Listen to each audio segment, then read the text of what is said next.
Assalamu alaikum. My name is Arish Khan. I'm a research analyst and editor at the Institute of Regional Studies. Today, I'm at the Institute of Strategic Studies to talk about this book with the Director General of the Institute of Strategic Studies, Islamabad, Aizaz Ahmad Chaudhry, who has been a career diplomat with a distinguished career in the Foreign Service, having served as the Foreign Secretary of Pakistan and Pakistan's ambassador to the United States, and is now serving as the DG of ISSI. And he has authored this book, which is Diplomatic Footprints, and I'm going to discuss it with him today. So let's go and talk to him about this book. So it's been a tremendous pleasure reading your book, and I think it's an even greater pleasure for us to be here talking to you about what's written in the book. So you've had a very distinguished career in the Foreign Office. The career in the Foreign Office comes as quite something that youth wants to go to, and they cherish all the the highs of being in Foreign Office. But reading your books, that I read somewhere that you had also missed the funeral of your father while serving this country. I would want you to, sir, shed some light on the challenges of working for the Foreign Office, because many people will talk about the highs. We want you to talk about the challenges with us as well. Thank you. My first word must be that of thanks and gratitude to Institute of Regional Studies, and it is picking up very well. It is making its mark, and we are very happy that this institute is serving the important and salient causes of Pakistan's foreign and security policy domains and the region that we are located in.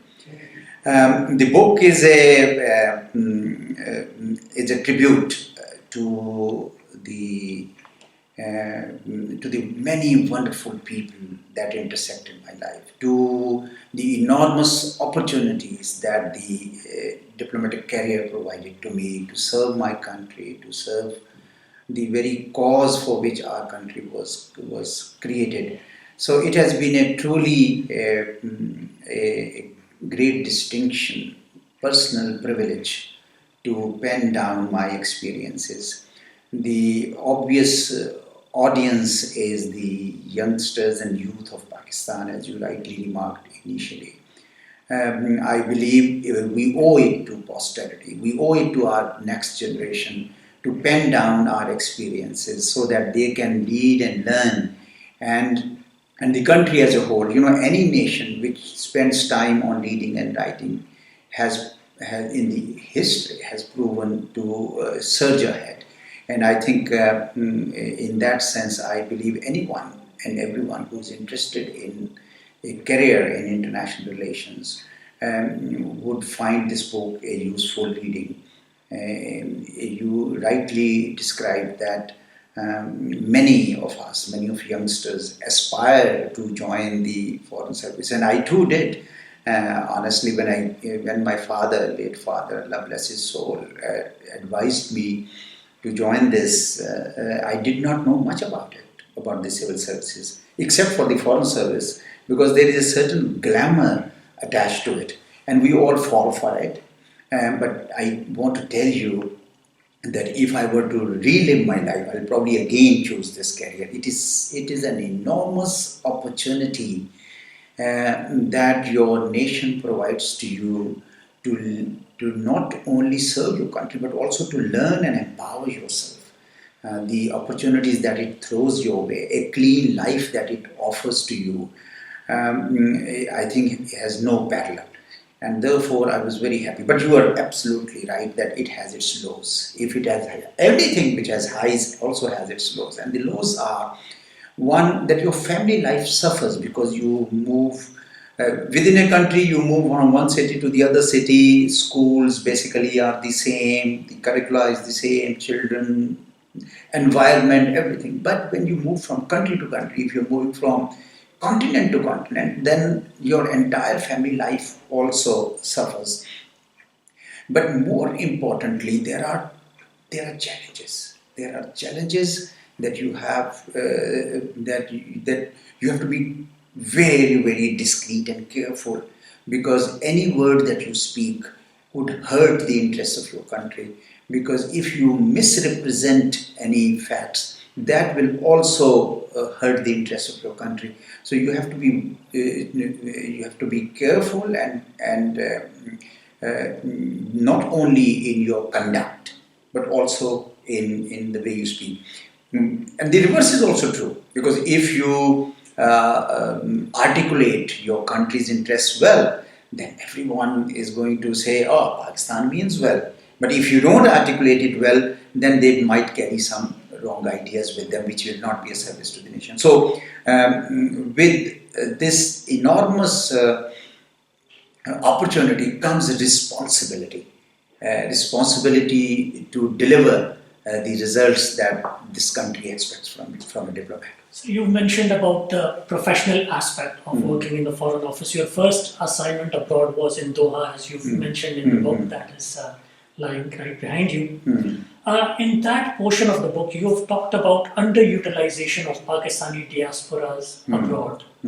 Have things changed since that time for Pakistan and its relationship with the diasporas? I learned my first lessons on how important diaspora could be for Pakistan when I was serving in Doha. My ambassador there was very, very keen on that, and I must say that he was spot on, because this is such a tremendous resource that Pakistan has and which must be utilized to the hilt. And you must have seen that my second book, Pakistan Mirror to Dutch Eyes, was an experiment in public diplomacy that I ran in Netherlands, where I served as ambassador with the help of Pakistani Dutch community. And the same went more or less when I served as ambassador to the US Pakistani American community. I found them to be enormously big resource that we have if we put them to good use. And now, how do we do that? I don't mean to say that if we put them to good use doesn't mean that we control them. No. The point is that they have a special leverage in their respective host countries that we don't. Nobody has. And if they can become your ambassadors, informal ambassadors, can you imagine the bonanza that we would receive, the benefit we would receive?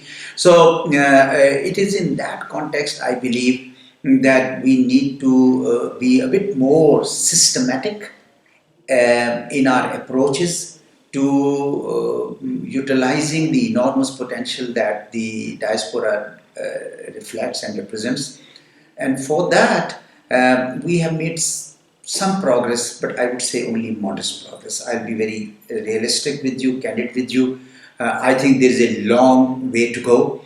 The diaspora can serve not only to bolster the good image of Pakistan, it serves as a financial support in terms of remittances, but most importantly, and we haven't really worked on that much, they can be a good resource for investing in Pakistan. But of course, that depends on creating the right conditions within the country, ease of doing business and an environment that will attract them, some kind of special zones for diaspora, for instance. Some kind of investment conferences for diaspora. So there's a lot more we can do, but I think one gain I have noticed from the years I started my career to now is a greater awareness and consciousness of the high value that the diaspora represents. That has certainly increased. So once again, talking about your first posting in Doha, you've also written in the book about the warmth and admiration for Pakistan in Qatar at the time, perhaps in whole of the Middle East. What do you think is the situation now? Do you think it has gone up, it has gone down? What are your impressions? Well, in the 70s and 80s, these states had just gained their independence, and they were, trying to put in place the moorings of their sovereignty. And at that time, the Pakistanis who were there in abundance They went there thanks to the policies that were followed by the then regime, by Zulfikar Ali Bhutto Sahab. We noticed that, or at least I noticed, I was there in the 80s too, I noticed that they enjoyed tremendous respect because they were contributing to the development of those societies and countries. I tell you, I went around in UAE also and Saudi Arabia and other places in the Gulf. I've seen some of the most touching scenes. For example, once I went out with my wife and it was the daytime and I think we were going to get something from the supermarket, and suddenly I noticed that there was a Pakistani. It was so hot that day, very very hot, and a mosque was being constructed, and its minaret was being fixed, and this Pakistani was there fixing up the minaret right at the top in the scorching heat. No nation can do this kind of service that Pakistani diaspora has done in the Gulf. And therefore, I think the old timers, especially in the Gulf, their leadership, they tremendously respected Pakistani. I remember the Qatar, Crown Prince at that time. He was also the defense minister. He asked for Pakistani armed forces contingent because they were raising the Qatar Amiri forces, all three, Army, Air Force and Navy, and it was our armed forces which actually literally raised them from the ground. So in every respect I found that our country was highly respected. But in the process, of course, those countries traveled their own trajectory. They rose in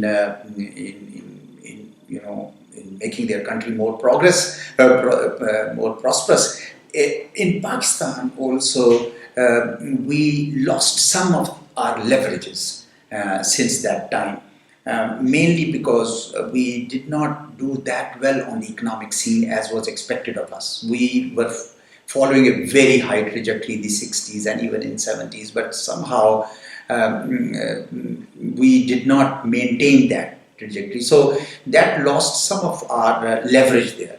But I believe still the people in the Gulf hold Pakistan in high esteem for the enormous contribution that we made to the development of those societies. Now that the development work is by and large over, I think we need to find other areas where we can work together. The groundswell of goodwill is still there. We need to find ways to capitalize on that. So, talking about the different trajectories of different governments or different countries based on their economic development, let us talk a bit about human resource development and your own personal experience, as mentioned in your book, about your education at Tufts University in the US. You have really appreciated the education system in the US and their teaching methods. Do you think that our education system is not bringing out graduates that are fit for the market and the society? Sadly so, because I see that we are producing graduates, especially in social sciences, in such large numbers without offering jobs to them, and they feel that all that they acquired in terms of knowledge has not been put to any use by the society. So there is a growing frustration, and that links up to the state of economy, and therefore that is a reality. But I also believe that the emphasis on analytical thinking needs to be enhanced. Why I found the American education system better was because it encourages analytical thinking. It encourages questions. Actually, the teachers would want you to challenge them and challenge the theories. And unless you challenge something, you will not be able to come up with the alternatives. And I think we also must encourage this culture, and we should not be intimidated that a student is questioning the thoughts that have been, because you only learn once you once you know about the inadequacy of the present knowledge base that you have. So I fully agree. I think our students can learn a lot from some of the success stories of education. And luckily, our students are everywhere. They've gone to United States, they've gone to European universities, they've gone to Chinese universities, Malaysia, etc.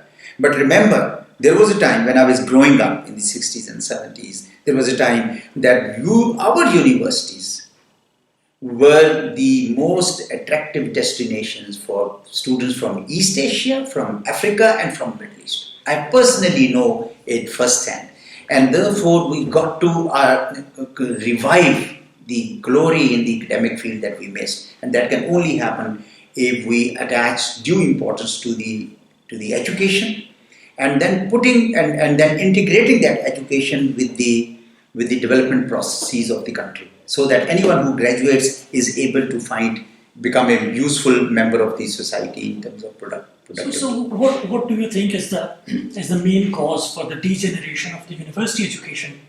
And you also mentioned lack of critical thinking. So don't you think it also has to do with primary, secondary, and tertiary level of education? What do you think is wrong with both the systems? Yeah. I'm not an expert in education. I know that I have heard so many experts, and there are several studies which have been carried out. There's a lot to be done. But as a layman, as a citizen of this country, I believe we haven't placed the due emphasis on education. For example, anyone who is not able to find a better career sometimes goes towards education, barring a few who go and adopt that career as a. And they think that ideally the best and the brightest should go to education because you are grooming the next generation. But that doesn't happen. So either the society should pay them well, or the society should give them that much respect that without enough remuneration they want to be there. So society needs to change its attitude towards education as a whole. They should truly consider it as a ladder that they must build for your country to rise up. And that can only happen if you attach due importance to the educationists and to the field of education as a whole, both in terms of budget and in terms of respect that the society gives. And so this is my honest opinion. The same goes for training institutions. For example, in Pakistan Army, they say that the best and the brightest go to train in training institutions. Good tradition. I think the same should happen in the civil service institutions and also because this is such an enormous responsibility to groom the next generation that will serve the country. Now, sir, coming to some diplomatic events that you've mentioned in your book, you've talked about the Kargil war, and you've mentioned in the book that there was a lack of civil-military coordination during that conflict. But some would argue that there was also a disconnect between the tactical and the strategic diplomatic levels.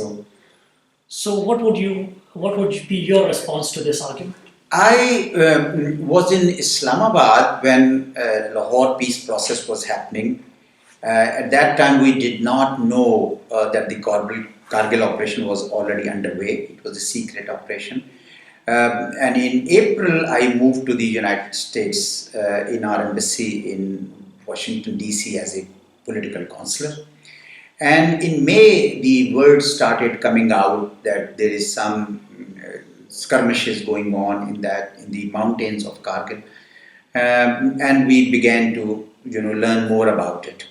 And then of course the then Prime Minister came and met President Clinton on 4th of July, and then there was a lot of debate. Now more books have also come out. If you read my book, towards the end I do conclude that the Kargil operation in terms of military tactics could have been a huge success because India had violated the Shimla Agreement of 1972 and had occupied illegally the areas from Pakistan like Siachen, Shorbatla and Khamar.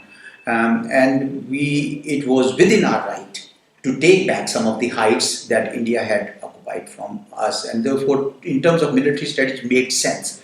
But the way it was executed left much to be desired because one, there was a confusion whether the political leadership knew about it or not.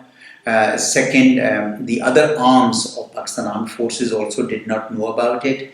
And third, the public opinion was also not prepared for it. So I think it was and also it was not timed well because the peace process with India was happening and this was going on right at that time. So in terms of timing and the execution, I think it was not done in the right way. So you were also DG South Asia from 2007 to 2009, about the time when Mumbai happened. So, considering that episode and how a peace process was scuttled by a terrorist attack, how do you see Pakistan-India relations progressing in future? Do we see any hope? That was a very interesting time because the peace process between India and Pakistan was flourishing and moving at a breathtaking pace. In 2007, I would be in India almost every month in one city or the other, and there was such a euphoria that everyone thought that this process is now irreversible. And I was also amazed at the number of areas in which the two countries could benefit should they have peaceful coexistence. But alas, that was not to be the case. In Mumbai attacks, terrorist attacks of November 2008, the process came to a halt. The mutual mistrust also caught up. I was particularly saddened that India, every time a terrorist incident happened, India would stop the dialogue without realizing that Pakistan itself was a bigger victim of terrorism. And in that sense, both countries could have benefited if they were cooperating with each other to deal with this menace. But a lot of water has flown under the bridge since then. Now we have a regime in India which is driven by RSS agenda. Prime Minister Narendra Modi is trying to revive what he thinks was the Hindu glory of India. They want to create a Hindu Rashtra, and the minorities in India, like Muslims and Christians and Sikhs, are under an environment of fear as to what would happen. And we also see the same thing happening in Kashmir, where a heavy hand approach is followed. And there's enormous use of force, disproportionate high use of force to quell the resistance from the Kashmiris. 74 years the Kashmiris have been resisting the Indian occupation. I think by now the Indian regime should have realized, Indian leadership should realize that the Kashmiris just simply don't want to live with them. But they are using force. Now they are undertaking demographic engineering to change the Muslim majority status of Kashmir. They even dealt a blow to the Kashmiriyat, to the very identity of the people of Kashmir. So unless some of these policies are reversed, I honestly I don't think that there will be peace between India and Pakistan. They need to work harder to reverse those policies. The second aspect, which also is a matter of concern for me, is that the recent geopolitical changes have brought United States to choose India as its strategic partner in its quest to contain the rise of China. Now, that in turn has emboldened the Indian regime or Indian leadership to act and behave as a policeman of the area and assert its hegemony in South Asia, which Pakistan does not accept. In fact, even the smaller nations like Nepal and Sri Lanka are opposed to Indian hegemony. No nation wants to accept an hegemony of another nation. And that has led to an environment of conflict and confrontation in South Asia. It is the least integrated region. Unfortunately, instead of focusing on poverty alleviation and on development, we are focusing on conflict because the bigger country in the region wants to bring peace only on its own terms, which is not acceptable to the smaller country. So I am not as sanguine about peace prospects in South Asia as I should be because of the reasons I have given. So if I combine both of your arguments about a right-wing Hindutva government in India and its alliance with the US playing a role of a regional hegemon for the US, and ask you a supplementary question, that what is the future for the BJP after the 2024 elections? What do you think? And secondly, even if it's not the BJP, considering your second argument, do you think that policies would change? Well, it is my sense that since Hindus are in majority and BJP is playing the Hindu card and also playing Pakistan card, Pakistan bashing, wins elections there. In India, elections, Pakistan is an issue and they use Pakistan as a bogey to win votes. Whereas in Pakistan, no political party actually uses an aggressive tone towards India to win votes. In fact, all political parties want to have peaceful coexistence with India. So, given this mismatch of approaches, I believe that in India, even if the next government, even if it is not BJP-led government, it is some other party, I don't see this trend reversing that quickly. I think the tendency to play Pakistan card has gone way too deep into Indian politics. And therefore, I'm sorry I don't have a good news for you, but this is my hunch. Unless the Indians realize that that they will never be able to achieve a global or even regional status of preeminence without taking on board the countries around them. Unless this thinking comes into play, I think I don't see Indians reversing the trend that BJP has now set in motion. So now let's talk about another important bilateral relation for Pakistan, that is Pakistan-US relation. You've served as ambassador in the US as well. And you've talked about the Osama bin Laden and Raymond Davis episodes in your book. What do you think drags down Pakistan-US relations? Well, I think it's a mismatch of expectations and it is mistrust, both. Let me elaborate. In United States, the thinking is that Pakistan and US can work together when their national interests coincide. But in Pakistan, we feel that if a country is friendly to us, that friendship should be continued because we believe in friend in need is a friend in need. So when Pakistan became independent and the circumstances in which we became independent were such that India became hostile to Pakistan right in the beginning, and it was a nascent state with nothing added. United States appeared as a big support, as a source of support for Pakistan, and actually in the 50s and 60s, those were the years of alliances with the US. We were very actually pleased with the progress that was made. But when 1965 war happened, Pakistanis thought that the Americans should support us because we were friends and we had signed in 1959 a treaty of friendship and we were acting as a bulwark against the communist regime of Soviet Union at that time. And yet the United States chose a neutral line and in fact said that their armaments cannot be used against India and so on and so forth.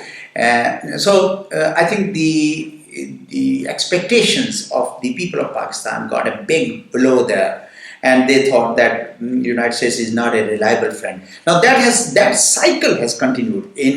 When the Soviets came into Afghanistan, you saw the United States, again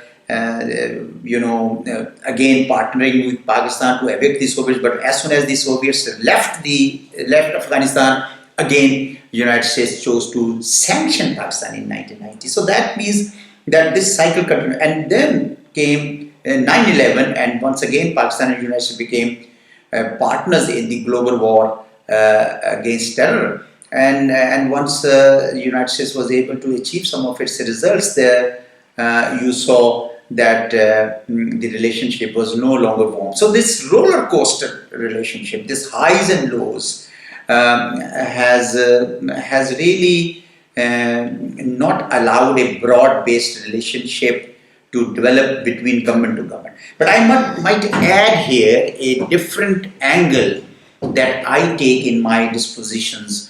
I have seen that while the government-to-government relationship between Pakistan and the United States has oscillated between highs and lows, the people-to-people ties between the two countries have maintained a steady trajectory. There is 1 million plus Pakistani diaspora who continue to serve as a bridge between the two countries. The United States still is the largest trading partner for Pakistan, with the balance of trade in our favor. United States, corporate America is still one of the big investors in Pakistan. United States universities are still an attractive destination for Pakistani students.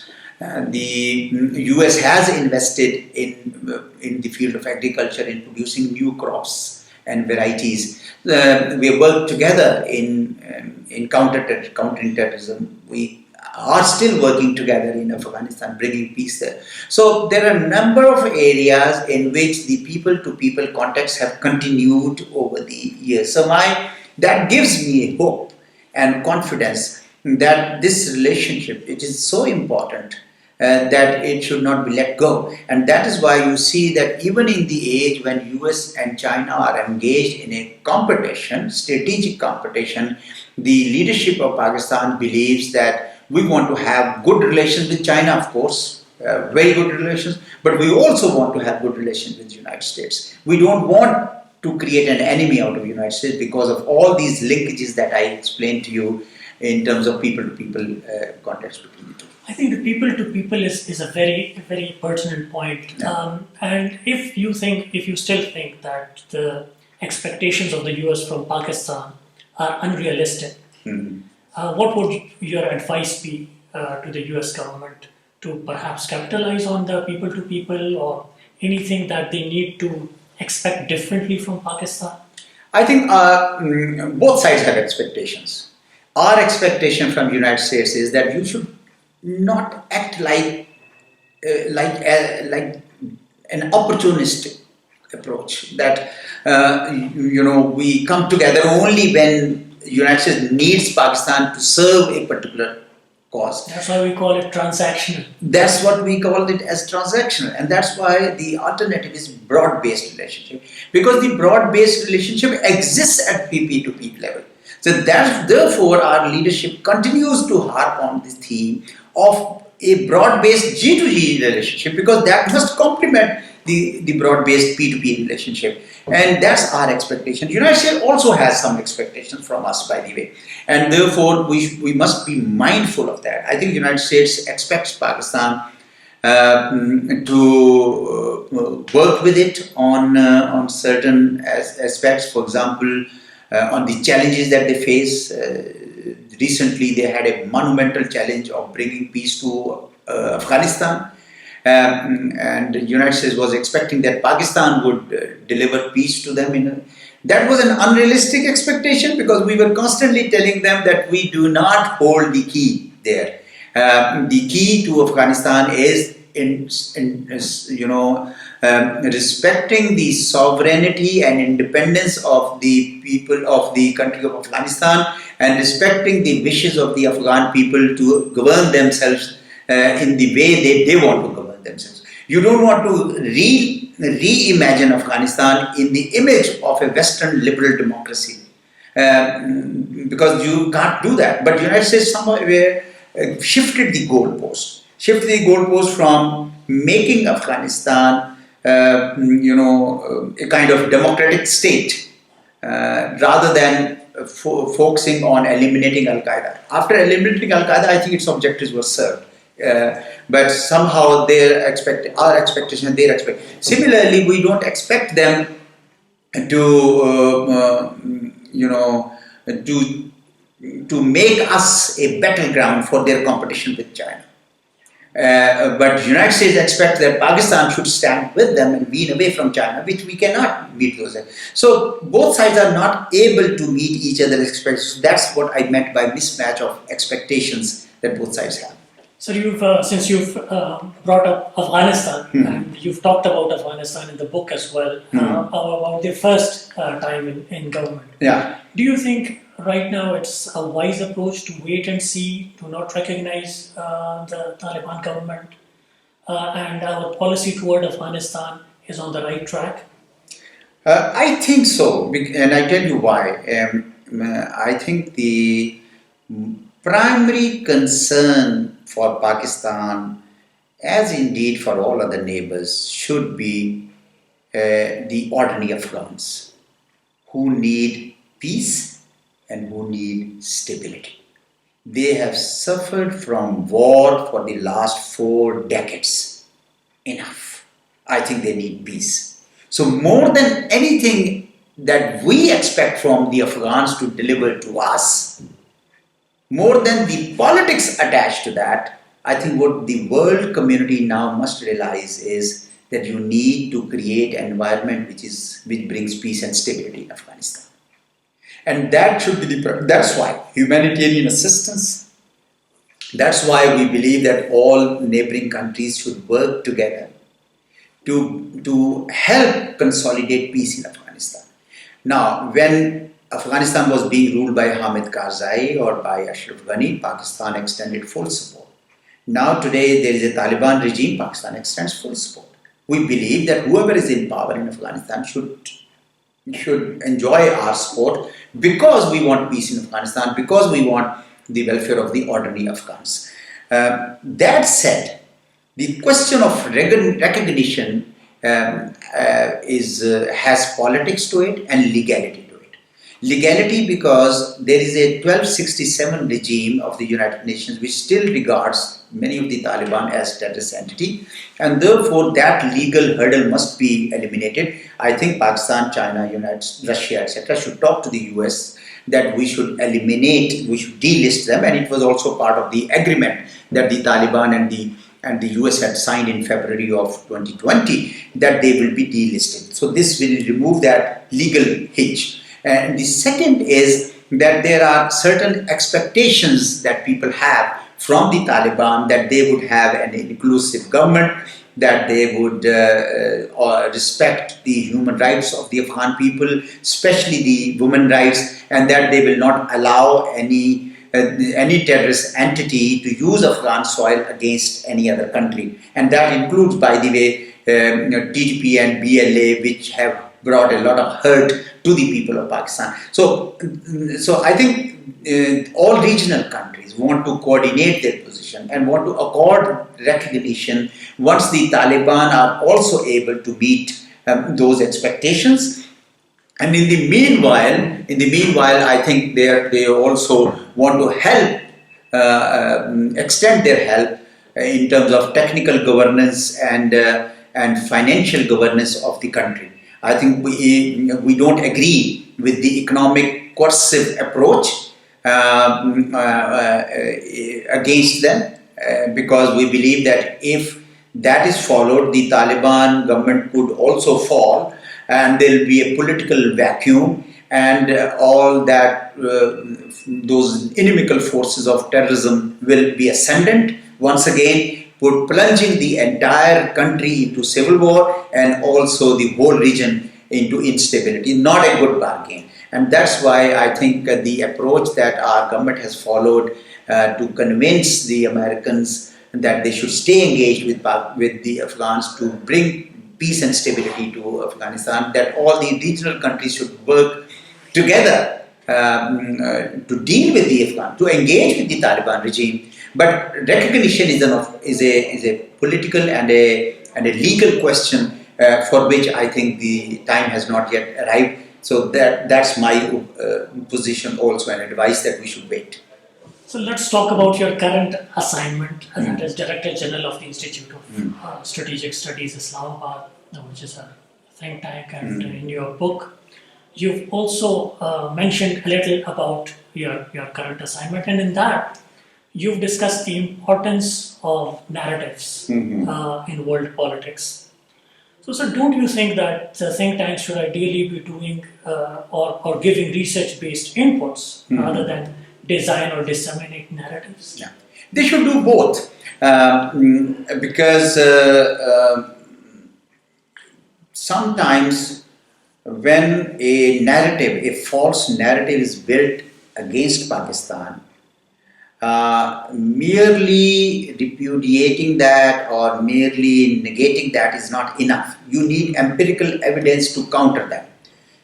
For example, India has been constantly saying to the West that in Pakistan these terrorists roam around freely, and that they are able to, and Pakistan was giving sanctuary to all these extremists, and Americans were also saying that the Taliban won their war in Afghanistan because of support from Pakistan. That is not true. In fact, Pakistan was suffering far more from terrorism than any other country, and we fought against that. We lost lives. We suffered reprisals from that, but we won this war. Now, having won this war, how can anyone say that we are playing a double game?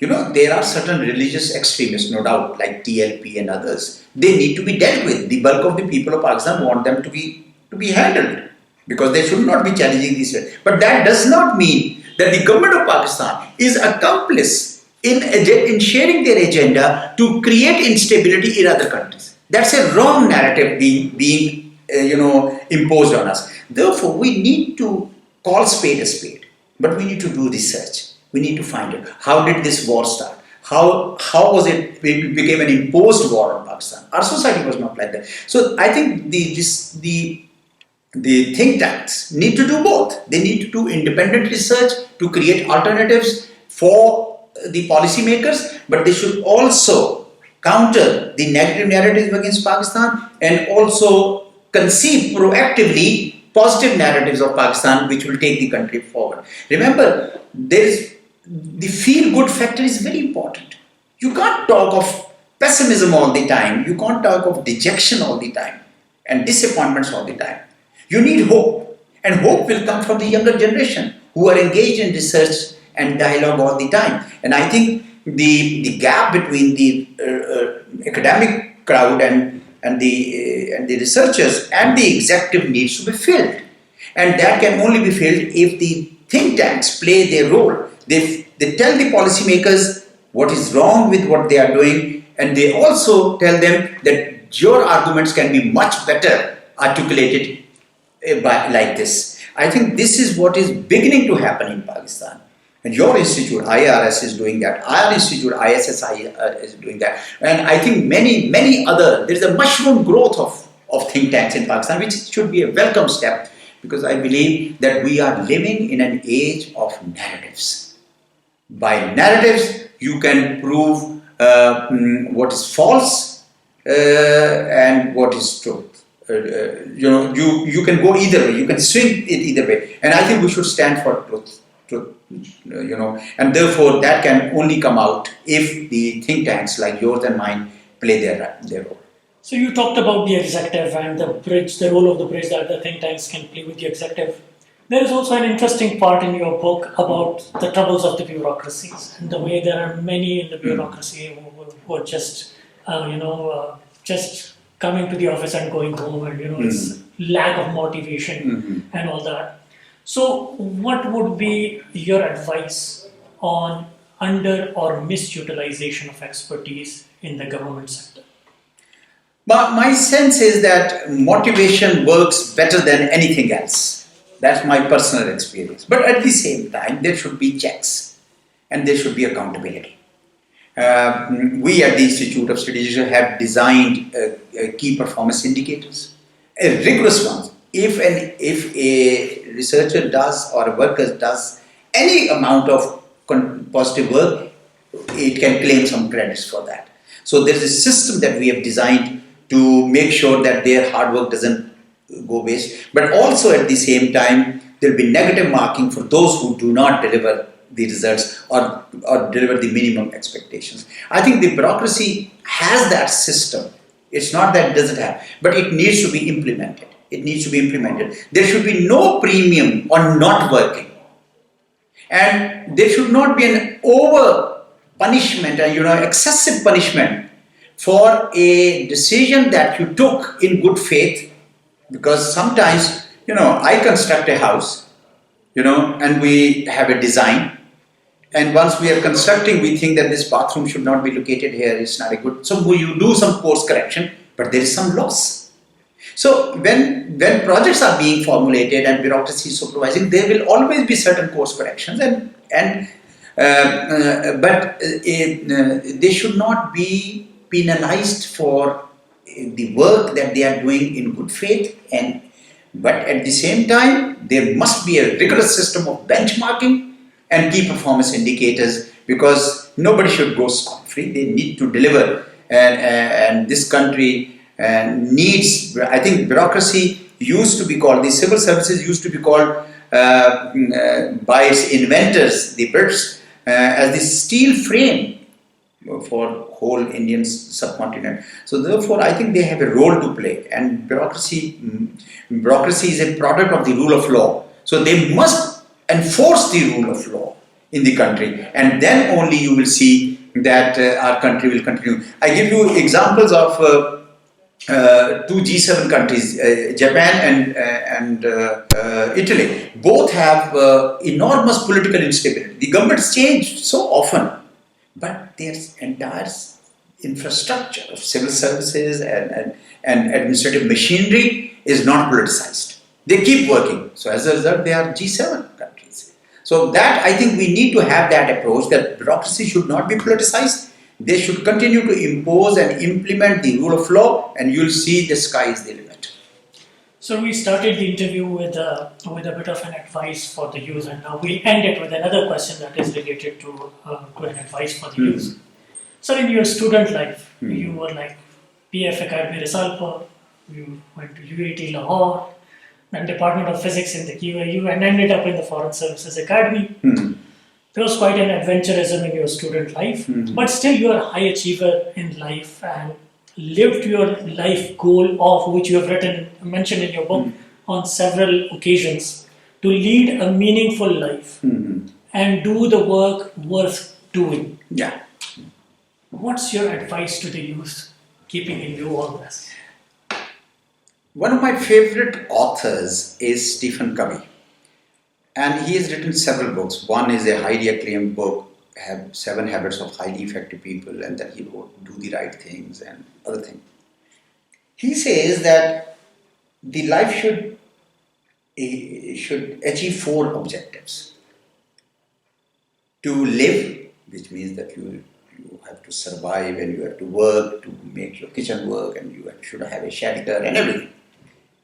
To learn what is all there in terms of knowledge around you. And then he says to live, to learn, to I think there was one more, and then to leave a legacy. So he thinks that all 4 stages should be fulfilled, and unless or until your life leaves behind some legacy, it's not complete. And therefore, I think it is important for all of us to make sure that whatever experiences we have gained are passed on to the next generation, so that they can learn from that. The other quote which really impressed me was from a US President, Teddy Roosevelt, the environmentalist president of the early 20th century. He says that the biggest gift the nature gives to a man is an opportunity to work hard in a work worth doing.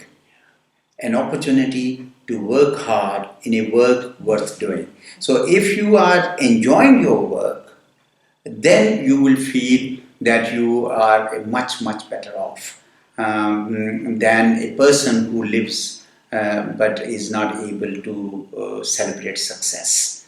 That's what my message to everyone is, that you must live but also learn, and then also the third one was to serve. To live, to learn, to serve, and to leave a legacy. So you got to do all the four things. Then your life cycle is complete and satisfying. And that's why I feel that this book for me is a legacy project.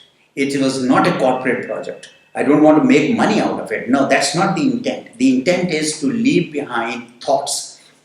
Not everybody will agree with my conclusions, but that's what life is. That's what education is. That's what learning is. That you pick what is best and then move on. I think so. You've done a great service to the country, to the youth, by penning down these thoughts in the form of a book. Thank you so much, sir, for discussing this book with us. It's indeed been an honor and a pleasure to discuss your work with you. In the end, sir, I would like you to sign that copy for us, for our library, and I'll say goodbye. With great pleasure, and I extend to you, you also represent the youth of our country. I am very sanguine, very optimistic that our next generation will certainly be better than the previous generation, and will build on the good work that we did and will shun the bad work that we did. So my best wishes to you. With great pleasure, I would like to sign this book to the library of the Institute of Regional Studies.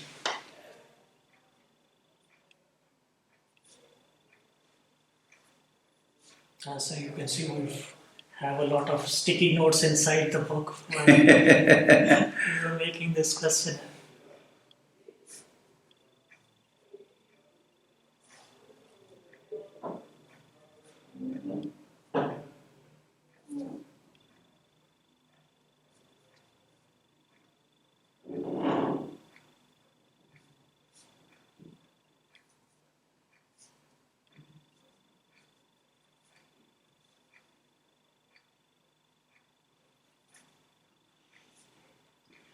किसी frame में आता है still frame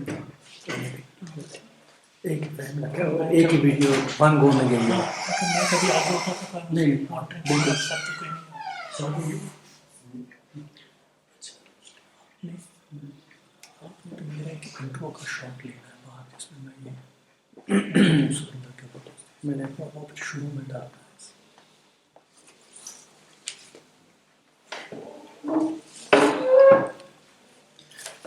ले जना, thank you. Thank you so much, sir. Thank you for your time, sir. और ये भी करना, ये आगे जरा फिर आपको ठीक है।